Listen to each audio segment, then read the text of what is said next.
Mr. Hafid Botaleb is a geopolitics and international relations analyst at AOB Group. He's now joining us live from Casablanca, Morocco. Mr. Botaleb, welcome to WION The World is One. Israel has weakened Iran's main force, its military, intel, and nuclear scientists.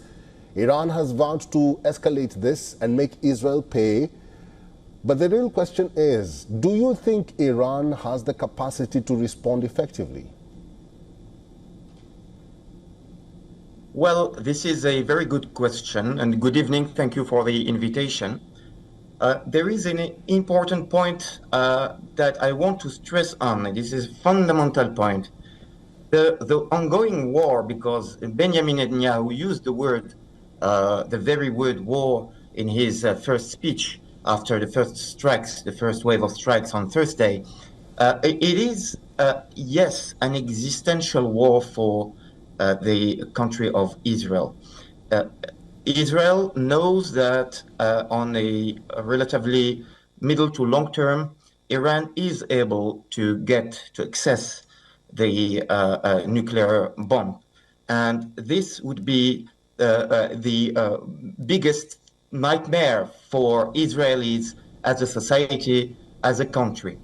And therefore, yes, Israel had a strong interest in targeting these facilities deep into the Iranian hinterland. And yes, we can say now, 3 days after, that they struck hard.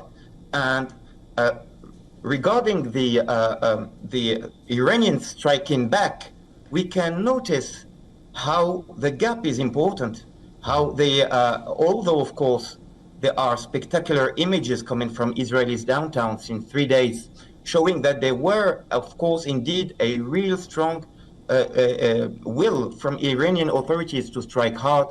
It is still very modest compared to the image coming from Tehran that you just showing a whole building, which is the intelligence building, collapsing, which shows that there is a technological gap.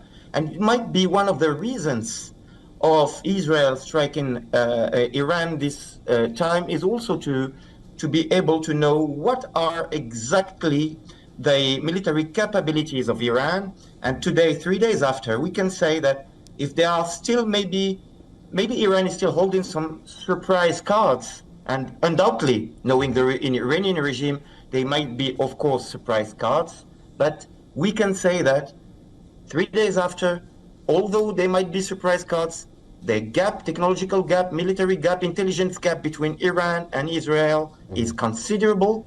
And let's say that 3 days after the beginning of these strikes, so far, despite the retaliations, the Iranian retaliations, Israel remained the winner of this confrontation, of this surprise escalation. And I'm just stress it on it. The Iran's potential acquisition of a nuclear bomb remains a existential threat for Israel, but Israel does not represent in itself an existential threat for the Mullah regime in Tehran. And therefore, you can understand why it is the government of Netanyahu who pushed for this sudden escalation that is now in its third day. Right. Mr. Botaleb, the Iran-Israel conflict might not stay confined to the two countries. Iran might conclude that long-standing U.S. security coordination with Israel, aid to Israel's air defenses, and other assistance means that the United States is using Israel as a proxy, and so America really is part of the war. What do you think could draw the United States into this conflict? Well, you can see the foreign minister this evening of Iran, Abbas Araghchi, just stated that America is involved in these recent attacks, which shows that by itself, these declarations can easily drag America to the conflict.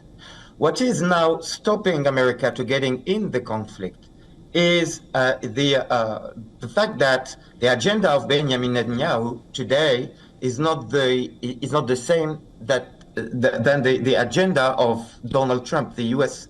president.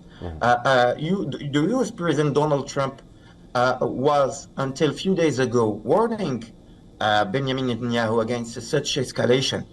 And although Israelis informed, of course, their allies, America, about these attacks, Americans were still a bit surprised by the magnitude of the attacks carried by the Israelis against Iran. That should be said, of course, are not legal, of course. It is illegal attacks. Although Israel has a great reason and a good reason for it is facing an existential threat, it remains, of course, illegal attacks. And this is one of the reasons maybe that has somehow for Donald Trump justified for USA not to intervene as they used to do in favor of Israel.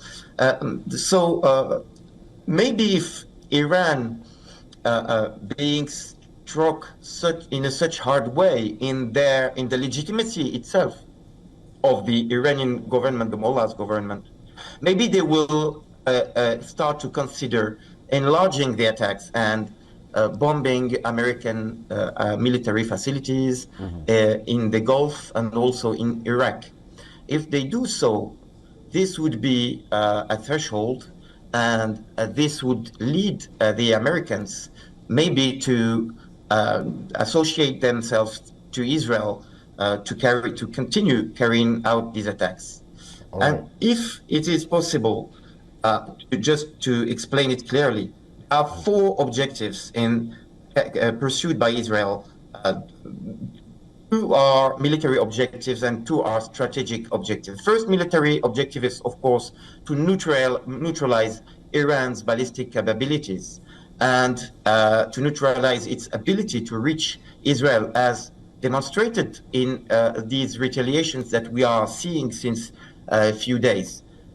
This is the first military objective. The second military objective is, of course, the destruction and annihilation of Iran's nuclear infrastructure, whether, of course, civil infrastructure or purportedly military infrastructures.